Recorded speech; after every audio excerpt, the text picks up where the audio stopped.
আসসালামু আলাইকুম। সবাইকে জানাই জুম্মা মুবারক। আজকে ছুটির দিন। ছুটির দিন কিন্তু আমি সব সময় বলি যে আমার বাসায় ছুটির দিন মানে হচ্ছে ট্রেডিশনাল, পুরান ঢাকার ট্রেডিশনাল যে রান্নাবাড়া ওগুলা হয়। ওগুলা না করলে তানজিনা তারপর তাফসির ওদের দোনোজনের মন খারাপ হয়। তো আজকে বলতে পারেন মা মেয়ের রান্নার একটা কম্পিটিশন চলতেছে।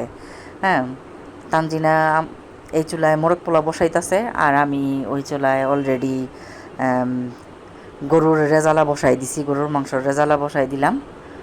তো গরুর মাংস সিদ্ধ হইতে যেহেতু সময় লাগে ওই চুলায় শিফট করে দিছি, আস্তে আস্তে হইতে থাক। আর এখানে আপনার মনে করেন যে তানজিনা মোরগ পোলাও বসাই দিল। তো সাথে আমিও আছি, বলতাছি কি কি লাগবে না লাগবে দেখাই দিতাছি, বইলা দিতাছি। আসলে কি বলবো, আমি মনে হয় ফার্স্ট টাইম আমার বাসায় মোরগ পোলাও রান্না করা হইতাছে। মোরগ পোলাও কেন খাই নাই বলি, দাঁড়ান।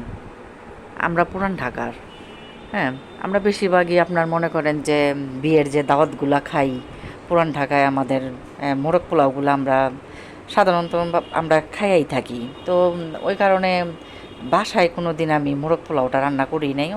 অনেক ট্রেডিশনাল অনেক কিছুই রান্না করি, রোস্ট, বিরিয়ানি, রেজালা অনেক কিছুই রান্না করি, কিন্তু মোরগ পোলাওটা আসলে আমি রান্না করি নি। আজকে ফার্স্ট টাইম তানজিনা রান্না করতেছে।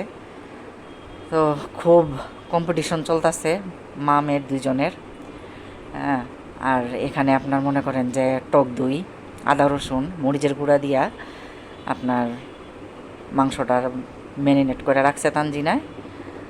আর তার আগে আপনার পেঁয়াজটা লাল করলো, পেঁয়াজটা লাল করার পরে আপনার বাদাম বাটা, আদা রসুন বাটা, মরিচের গুঁড়া, গরম মশলার গুঁড়া, জায়ফল, জ্যোতি এগুলা সব কিছু দিছে। আর গোটা মশলা যেগুলা ওগুলা সব দিছে। দেওয়ার পরে দেন একটু কষাইলো, কষায়া এখন কেওড়ার জল, একটু গোলাপ জল দিয়ে দিতাছে। তো আপনার মনে করেন যে এই কালারটা কিন্তু খুব সুন্দর আসছে দেখেন। আর লবণও কিন্তু আমি দিয়ে দিছি, পরিমাণ মতন দিয়ে দিছি। আর যখন পোলাও চালটা ছাড়বো তখন আবার আপনার মনে করেন যে খায়া আবার দেখবো যে লবণ লাগলে আবার দিব। তো লবণটা আসলে এরকমই বুঝা শুনাই দিতে হয়। আর ওই যে দেখেন আমি গরম পানি দিব বইলা গরুর রেজালাটা নামায় রাখলাম, নামায়া এক পাতিল পানি দিয়া দিলাম। কারণ এই বিরিয়ানি, তারপর মোরগ পোলাও, সাদা পোলাও, আপনি যে এই টাইপের জিনিসগুলো আপনি চেষ্টা করবেন গরম পানি দেওয়ার। গরম পানি দিয়ে রান্না করলে আপনার দ্রুত চালটা ফুটা যায় আর ঝরঝরা হয়, খুব সুন্দর ঝরঝরা হয়। আর এখানে আপনার মনে করেন 4টা ডিমও নিলাম, তানজিনা দিয়ে দিল। আর জাফরান দুধে ভিজায় রাখছিলাম, রেজালাতেও দিছি আর মোরগ পোলার জন্য রাখছি, তো দুটার মধ্যেই দিলাম। তো পুরান ঢাকার আপনার মনে করেন যে আমাদের আবার ট্রেডিশনাল রান্নাবাড়াগুলা দামি মশলা, যেমন জাফরান, বাদামগুলা অনেক দাম। দামি মশলা ছাড়া আমাদের জমে না। দামি মশলা ছাড়া না আমরা চিন্তাই করতে পারি না যে ট্রেডিশনাল রান্নাবাড়া করবো আজকে। তো এই কারণে আমি সব সময় ঘরে দামি মশলাগুলা আমার ঘরে রেখেই দিই। হ্যাঁ, একবারেই নিয়ে আসি চকবাজার থেকে আমাদের পুরান ঢাকার।